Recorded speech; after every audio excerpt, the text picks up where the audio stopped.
ये 10 मार्क्स में 3 क्वेश्चंस आपको करने हैं, तीनों ऑर्गेनिक केमिस्ट्री के हैं। इनके प्रोडक्ट लिखने हैं, फिर मैकेनिज्म लिखने हैं। तो पहले हम 2 पार्ट करते हैं। फर्स्ट पार्ट जो हमारे पास है, अगर हम इसको ध्यान से देखें फर्स्ट पार्ट को, तो हमारे पास एक तरीके की एल्कीन है और जो ये ऊपर का रिएजेंट है ये बताता है कि यहाँ कार्बीन बनेगा, राइट। और कार्बीन जब सिंगल डबल बॉन्ड पाता है, आइसोलेटेड डबल बॉन्ड, तो इसमें जाकर के चिपक जाता है, एक ट्राईसाइक्लिक रिंग बना लेता है। तो ये प्रोडक्ट हो जाएगा, सिंपल सी बात। अब आप इसमें कहेंगे इसमें AgNO3 का क्या काम है। तो AgNO3 का जो Ag का वैकेंट ऑर्बिटल है, एक तरीके से पॉजिटिव चार्ज है, सॉरी, वो असिस्ट करता है कि ब्रोमीन को सेपरेट करने में, निकालने में।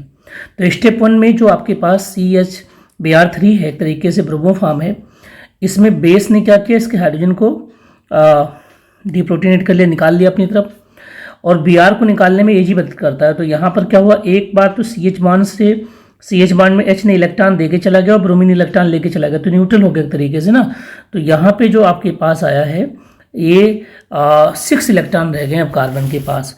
अब 6 इलेक्ट्रॉन्स अगर 2 ऑर्बिटल में एक एक करके हैं, ठीक है, तो सिंगलेट बनेगा।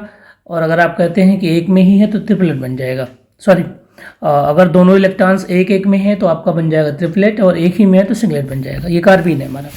तो अब अगले स्टेप में कहोगे कार्बीन के जो ऑर्बिटल्स आपके पास हैं, इस डबल बॉन्ड के ऑर्बिटल के साथ क्या करेंगे, ओवरलैप करेंगे, डबल बॉन्ड ब्रेक होकर के सिंगल बॉन्ड हो जाएगा और आपके पास ये एक बाईसाइक्लिक कंपाउंड बन जाएगा। आता है रिएक्शन सेकेंड। रिएक्शन सेकेंड एक फेमस रिएक्शन है, कर्टियस रीअरेंजमेंट।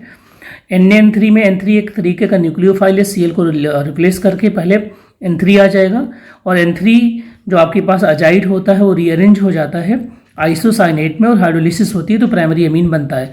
4 रिएक्शन है जहाँ प्राइमरी अमीन बनता है। यहाँ पे इंटरमीडिएट जो आपके पास है वो नाइट्रीन से, जो कि आइसोसाइनेट का नेकेड फॉर्म है, वो है हाफमैन, कर्टियस और लोसेन है आपका, और सिमिट है। 4 रिएक्शन है। स्ट्रॉन्ग HCl इलेक्ट्रिक से याद कर सकते हैं।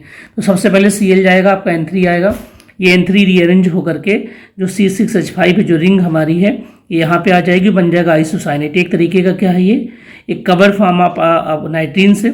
इसकी जब हाइड्रोलिसिस करोगे, यहाँ पर वाटर लगाओगे तो ये ब्रेक हो जाएगा, NH2 आ जाएगा और आप बाकी मालिक्यूल CO2 बन के निकल जाएगा। तो ये 2 रिएक्शंस हमारे पास हैं जो कि बहुत इंपॉर्टेंट